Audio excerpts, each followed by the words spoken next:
Comme étudiant en bioéthique, là, laissez-moi en fait commencer simplement par une question là, pour vous mettre dans le bain. Selon vous, qu'est-ce qui est pire qu'une mauvaise idée? Donc, évidemment, je vais répondre. Donc, selon moi, pire qu'une meilleure idée, qu'une mauvaise idée, pardonnez-moi, c'est d'avoir une théorie incomplète et une vision du monde donc assez restreinte. Dans cette situation-là, on croit savoir, mais en fait, on est incapable de bien diagnostiquer le problème. On apporte donc des solutions qui sont incomplètes et inexactes. Donc, c'est pour ça que dans notre présentation ici, là, on va vous parler de la théorie de l'écosystème. Tout le monde a une idée de qu'est-ce qu'un écosystème, mais plus fondamentalement, là, donc la théorie de l'écosystème peut apporter certains outils assez forts, en fait, fort utiles pour nuancer la complexité et le monde qui nous entoure.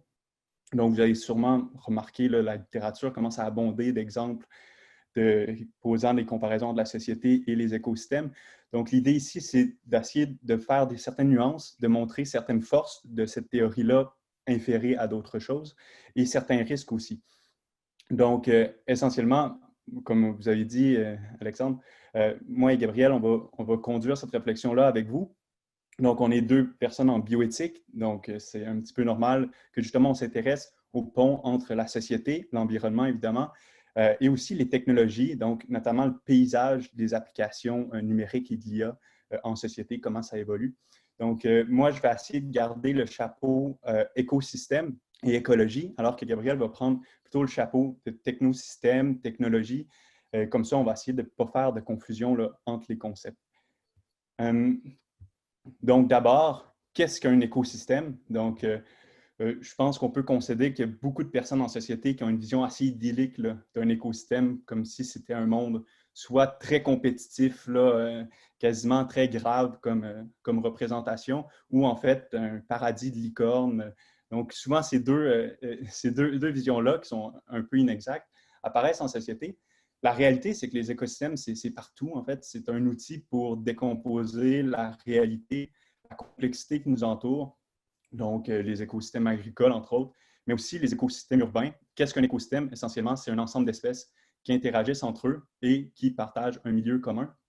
Donc, les villes en sont un exemple. Avec le coronavirus, on est conscient que les espèces non humaines ou les agents non humains, donc un virus n'est pas forcément un être vivant, interagissent et nous causent certaines problématiques visibles. Le défi, par contre, c'est qu'il y a d'autres systèmes en société, d'autres systèmes qui ne sont pas tout à fait des systèmes existants. Donc, c'est pour ça qu'on parle des systèmes de technologie où il y a une certaine existence virtuelle qui s'en dégage. Puis là, c'est là où il y a certains défis qui se posent. Donc, comment on met en interconnexion les deux? Est-ce que les deux peuvent se parler? Donc, comment on fait cette inférence-là entre ces deux systèmes-là? Donc, quelques petits concepts théoriques là, pour qu'on puisse naviguer là, ensemble. Donc, peut-être l'un des éléments pourquoi l'écosystème est très connu ou très utilisé en écologie, c'est pour sa force de documenter les interconnexions entre les espèces. C'est assez connu. Donc, les espèces entre elles forment un certain ensemble qu'on appelle une communauté et sur un milieu, donc, forment des écosystèmes comme j'ai présenté dans mes différentes images, donc vierges ou agricoles ou urbaines. Et même ces communautés-là interagissent donc, dans l'espace. Mais plus important que ça encore, ou plus intéressant pour les écologistes, c'est l'interdépendance qui se crée entre l'ensemble, donc par exemple l'écosystème ou le paysage dans son ensemble, et l'élément, donc l'espèce qui agit localement. Puis donc, les écologistes utilisent beaucoup la chimie pour étudier ça, donc les cycles biogéochimiques. Si je donne un exemple assez concret aujourd'hui, c'est le cycle du carbone avec les changements climatiques, donc le climat, le paysage mondial, planétaire, qui vient interagir avec notre vie quotidienne comme individu. Donc, je vais laisser à Gabriel continuer avec des exemples un petit peu plus précis sur la technologie et leur système. OK. Bon, merci. Donc, moi, je vais vous présenter notre penchant technologique à notre proposition sur les écosystèmes. Je présente ce qu'on va appeler le technosystème pour le différencier avec notre analogie. Je vais l'utiliser pour désigner l'ensemble des dynamiques interreliées des systèmes numériques que je vais présenter en parallèle avec les systèmes écologiques. Donc, comme dans un écosystème, les technosystèmes vont être les récipients de plusieurs membres et plusieurs structures qui vont avoir des liens dynamiques entre eux. Donc, ces intervenants-là, ça peut être, par exemple, des membres de communautés d'utilisateurs, des gens comme vous et moi qui utilisent des ordinateurs qui sont présents dans le monde numérique. Ça peut être en tant que client, comme par exemple, qui vont chercher à récolter des ressources, un peu comme un animal va le faire dans son écosystème. On va récolter des ressources pour notre survie numérique. Fait que cette survie-là est à l'interface de la vie physique. Ça peut être aussi des membres de communautés utilisateurs qui vivent des expériences sociales. Encore une fois, nous-mêmes, quand on utilise des réseaux sociaux, ou encore qu'on va sur des sites d'actualité pour s'informer, agrémenter notre participation à notre vie physique. C'est une façon pour nous d'agir dans l'écosystème numérique, dans le technosystème, pour avoir une expérience de vie là-dessus. Ça peut être aussi des membres qui sont plutôt comme des compagnies, qui donnent accès à des ressources. On pourrait les voir un petit peu comme des habitats. Fait qu'on peut penser par exemple à Amazon qui va nous donner des ressources matérielles pour vivre. On peut penser à Steam qui va nous donner des loisirs. Et ça peut même carrément être des habitats. Comme je disais un peu tantôt avec les réseaux sociaux, les Facebook, Twitter, Instagram, ça peut être des places où on décide comme d'habiter un peu numériquement. Ça fait que ça vient faire notre équivalent où on habite dans le monde numérique. Les ressources, ça peut être du capital ou du potentiel d'action. Ça peut être de l'innovation, de la créativité, des liquidités, qu'est-ce qu'on vient exploiter avec le numérique. Ça peut être des ressources financières, des ressources humaines, technologiques ou intellectuelles parce qu'on peut travailler, on peut se divertir sur le technosystème comme on peut le faire dans notre écosystème. Le principe d'habitat peut être une interface ou une plateforme, fait que ça peut être un logiciel où on passe beaucoup de temps, fait que ça peut être un type d'habitat, ça peut être carrément un système d'exploitation aussi, dépendamment si vous êtes un PC, si vous êtes sur un Mac ou encore si vous êtes surtout sur vos téléphones. C'est la plateforme ou l'interface que vous utilisez représente un peu un habitat. Bref, ce qui permet de circuler et se développer va représenter l'habitat. Dans le numérique, ça va être ça. Les dynamiques d'interconnectivité qui peuvent passer par les ISP, les Internet Service Providers, c'est un peu comme l'Internet agit un peu comme les cycles biogéochimiques qu'on parlait. Fait que dans l'environnement, on a besoin de ces cycles-là pour soutenir la vie. Et nous, dans notre cas, dans le technosystème, l'Internet, s'il n'y en a pas, comme s'il n'y avait pas d'échange physico-chimique, il n'y aurait pas de vie et d'interaction. Dans notre cas, s'il n'y a pas d'Internet, il n'y aura pas d'interconnectivité ni d'interaction sur le technosystème. Donc, une particularité aussi du technosystème, c'est la double dynamique qu'on va y trouver pour les membres utilisateurs puisqu'ils font partie d'un écosystème environnemental. Fait que, bref, moi, actuellement, chez moi, dans ma ville, dans ma région, je fais partie d'un écosystème, mais via mon ordinateur, j'entre dans le technosystème. Fait que je suis à l'interface des deux. Je peux avoir une dynamique un peu plus e-citoyenneté, si on veut, comme une extension de ma vie physique de citoyen par la connectivité. C'est-à-dire les activités numériques que moi, je vais venir compléter. Fait que, par exemple, si je veux payer une facture, c'est quelque chose qui m'arrive dans ma vie physique, dans mon écosystème, mon environnement, mais si je veux la payer puis me faciliter la vie, je peux passer par le technosystème numérique. Fait que l'interface vient se créer à ce moment-là. Puis il peut avoir aussi une dynamique de citoyenneté numérique qui est la façon de vivre sa vie en ligne à travers les autres membres et structures du technosystème. Fait que moi, par exemple, sur Internet, je peux avoir une vie qui est complètement exclusive à mon technosystème. Fait que si je suis sur Facebook ou encore si je joue en ligne ou quoi que ce soit, je peux développer des liens avec d'autres acteurs de l'écosystème. Puis ces liens-là vont nourrir une vie qui ne se passe que sur le technosystème, que sur le numérique. Dans le fond, notre intention avec cette présentation-là, qui est un peu un plaidoyer d'un plus gros travail qu'on s'apprête à lâcher bientôt dans la nature, c'est de s'inscrire dans les mouvements interdisciplinarité et promouvoir les ponts entre les disciplines. Fait qu'on fait carrément un pont entre l'écosystème, l'environnement, puis nous, dans le numérique et l'humain à travers tout ça. Ces ponts-là sont possiblement des solutions aux problèmes contemporains qui sont assez complexes. Donc, notre objectif, exposer des liens entre les espaces naturels, les écosystèmes, puis les espaces numériques, les technosystèmes, pour tirer des leçons, mais en soulignant aussi certaines limites et risques qu'il y a dans ce genre d'exercice-là qu'on fait. Donc, comme je disais, la présentation, c'est préliminaire à un plaidoyer plus long qui est en cours de création. Donc, on a décidé de prendre quelques concepts là, qui sont assez communs dans la vie de tous les jours là, en société, mais aussi très forts là, en écologie. Donc, juste pour commencer, je prends la biodiversité, par exemple. Donc, essentiellement, la biodiversité est souvent comprise comme une diversité en espèces là, dans un écosystème, donc de manière assez commune ou logique. Donc, si on augmente la diversité en espèces, on augmente aussi les risques qu'il y ait de la compétition entre les espèces, ce qui entraîne une certaine évolution des espèces et ensuite, donc, une plus grande diversité. Donc, il y a un certain cycle qui s'impose. Mais plus intéressant encore, c'est la diversité qui est plutôt fonctionnelle, donc la diversification des processus à l'intérieur du système. Puis en diversifiant ces processus-là, on en arrive avec un écosystème qui est plus stable, donc ces règles du jeu sont plus assises, et donc c'est moins facile que l'écosystème transite dans le temps. Donc je reprends mon exemple avec le changement climatique tout à l'heure, le cycle du carbone. On peut en comprendre dans cette logique-là que des espèces qui sont en compétition localement viennent avoir un intérêt global entre elles, donc leur communauté, à faire en sorte que les règles du jeu demeurent stables, donc que le changement climatique ne vienne pas affecter la transformation de leur système. Donc, ça, on peut appeler ça comme étant un phénomène de coopétition. Donc, je laisse encore la parole à Gabrielle. Merci.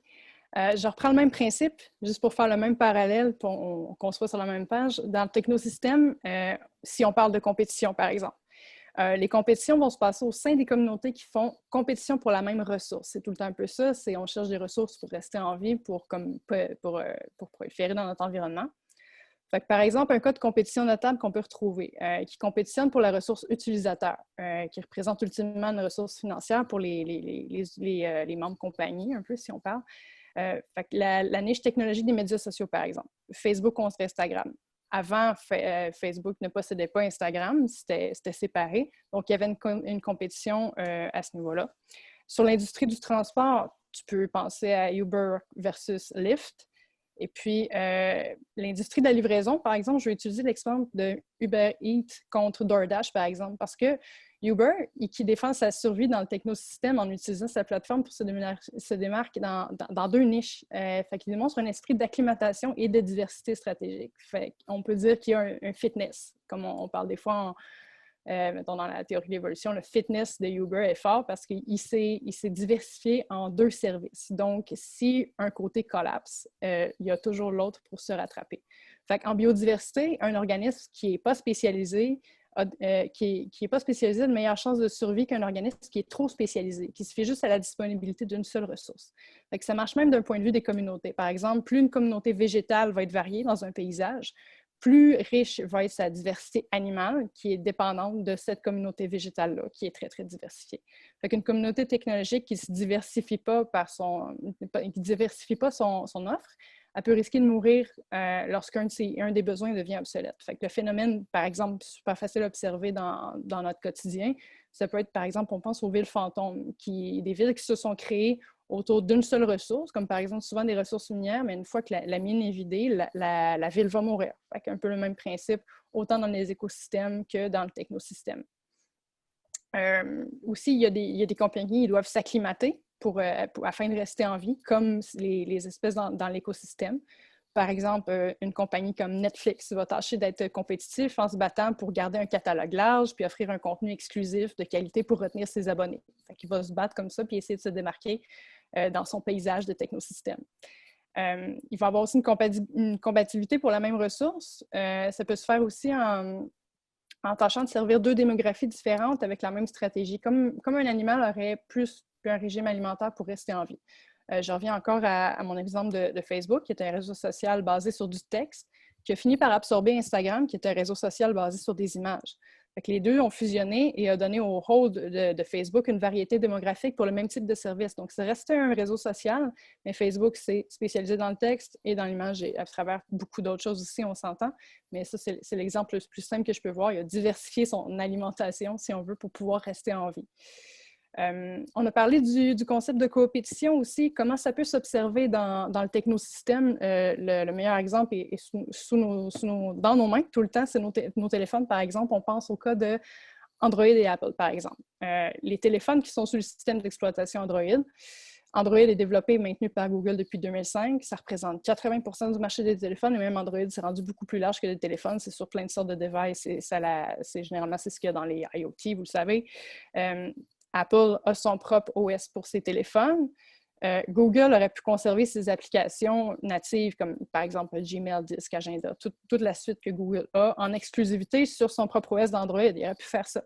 Mais Apple les rend disponibles sur son OS, puis Android les laisse être compatibles aussi. Fait que des compagnies qui sont compétitives sur le plan de l'OS et du hardware se retrouvent à être compatibles sur les deux environnements qui sont normalement en compétition. Un cas concret, par exemple, pour faire une analogie avec un écosystème directement, un exemple super facile, par exemple, à Montréal, on entend souvent ce terme-là quand on parle des startups, l'écosystème startup, où on pourrait faire le parallèle en se disant que les espèces de cet écosystème-là sont les compagnies startups, les startups qui sont présentes.